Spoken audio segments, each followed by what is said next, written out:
យើងគ្រាន់តែអាប់ឡូតវីដេអូរបស់យើងចូលទៅក្នុង website AI មួយចុចពី3ប៉ុកហើយបន្ទាប់មកយើងរងចាំប្រហែលជា5នាទីយើងអាចផលិតវីដេអូបែបនេះបានហើយអាចធ្វើការ transform ខ្លួនឯងយើងទៅអ្នកផ្សេងទៅ character ផ្សេងមួយទៀតប្រុសក៏បានស្រីក៏បានទៅជា cartoon ក៏បាននិយាយទៅគឺ transform ទៅបានគ្រប់ទម្រង់ទាំងអស់តោះចង់ដឹងថាគេធ្វើបែបម៉េចទៅមើលវីដេអូទាំងអស់គ្នាអញ្ចឹងខ្ញុំបើក Google Chrome មួយមកហើយបន្ទាប់មកខ្ញុំ search នៅក្នុង Google ដាក់ពាក្យថា van dot video sorry អូខេអញ្ចឹង website មួយនេះហើយដែលយើង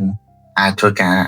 upload វីដេអូរបស់យើងដើម្បី transform ខ្លួនឯងយើងទៅជានរណាម្នាក់ផ្សេងទៀតអូខេអញ្ចឹងយើងចូលមកកាន់កន្លែងវាថា try now នេះមក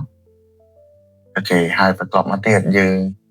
អត់ទាន់មាន account យើង create ទៅបើសិនបើយើងមានហើយយើង log in មកអញ្ចឹងខ្ញុំធ្វើការ log in ជាមួយនឹង Google អូខេអញ្ចឹងនៅក្នុង account របស់ខ្ញុំហ្នឹងវាមាន20 credit ដែរក៏ប៉ុន្តែជាក់ស្ដែងតកតងជាមួយនឹងការ transform ការ upload រូបរបស់សំទោសវីដេអូរបស់យើងទៅ swapping ទៅនរណាម្នាក់ទៀតហ្នឹងអត់ចាំបាច់បងជា credit ក៏បានដែរយើងអាចធ្វើវា free បានណាអញ្ចឹងដើម្បីចូលមកធ្វើវាបានបងទាំងអស់គ្នាចូលមកកន្លែងពាក្យថា generate នេះមកអូខេបន្ទាប់មកយើងធ្វើការ select យកនៅខាងក្រោមនេះអញ្ចឹងយើងមានវីដេអូយើងមាន image យើងមាន avatar អញ្ចឹងនៅត្រង់ចំណុចនេះយើងយកពាក្យថា avatar មកហើយបន្ទាប់មកទៀតកន្លែង speak to video នេះយើងយកពាក្យថា character swap បន្ទាប់ពី character swap ហើយអញ្ចឹងនៅត្រង់កន្លែងវីដេអូនេះគឺវាឲ្យយើង upload វីដេអូ sample របស់យើងចូលទៅដែលវាមានរយៈពេលប្រហែលជា15 second អញ្ចឹងឥឡូវនេះខ្ញុំទៅធ្វើការ upload វីដេអូ sample របស់ខ្ញុំចូលទៅមួយសិន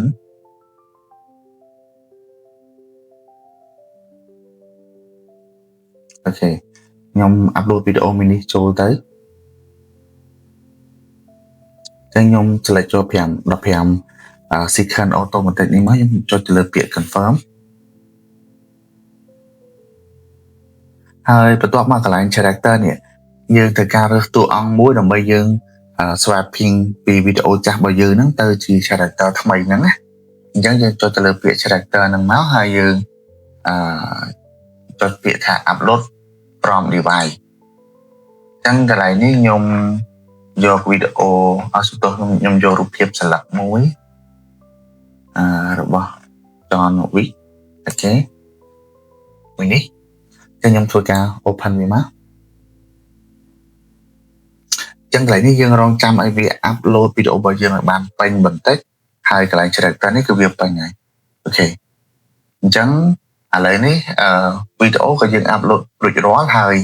តកតងជាមួយនឹង character ក៏យើងបាន upload រួចរាល់អញ្ចឹងយើងចុចមកកន្លែង standard នេះមកហើយបងប្អូនទាំងអស់គ្នាយកពាក្យថា generate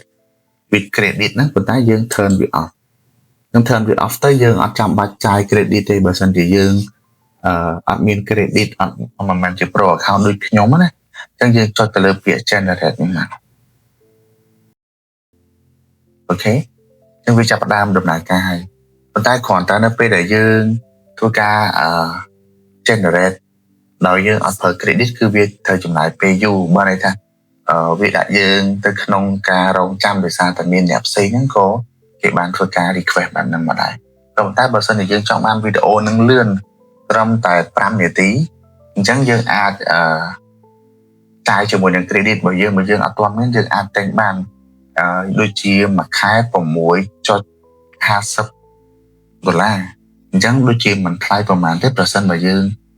ត្រូវការប្រើប្រាស់វាជាចាំបាច់ណាក៏ប៉ុន្តែបើសិនជាយើងអត់ប្រើវាចាំបាច់ទេយើងប្រើ free ក៏បានដែរអញ្ចឹងយើងរងចាំវារយៈពេលទៅមកសន្ទុះ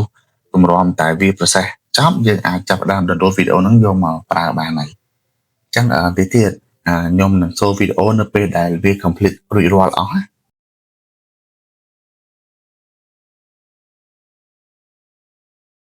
នេះគឺជាលទ្ធផលបន្ទាប់ពីយើងរងចាំការ swapping របស់ AI របស់យើងហ្នឹងណាអញ្ចឹងលទ្ធផលគឺបានមកហើយដូចបងប្អូនទាំងអស់គ្នាឃើញអញ្ចឹងគឺទាំងកាយវិការទាំងទឹកមុខទាំងអីគឺរស់រវើកដូចពិតតែម្ដងអញ្ចឹងសង្ឃឹមថាវីដេអូមួយនេះជួយស្រាយចម្ងល់ទៅដល់បងទាំងអស់គ្នាដែលមានចម្ងល់ថាតើគេធ្វើការ swapping មុខទាំងពី រូបរាងតាំងពីសម្លៀកបំពាក់តាំងពីសក់អីរបៀបម៉េចអញ្ចឹងសង្ឃឹមថាវីដេអូនេះនឹងជួយបងប្អូនបានច្រើនអរគុណសម្រាប់ការទស្សនាវីដេអូមួយនេះ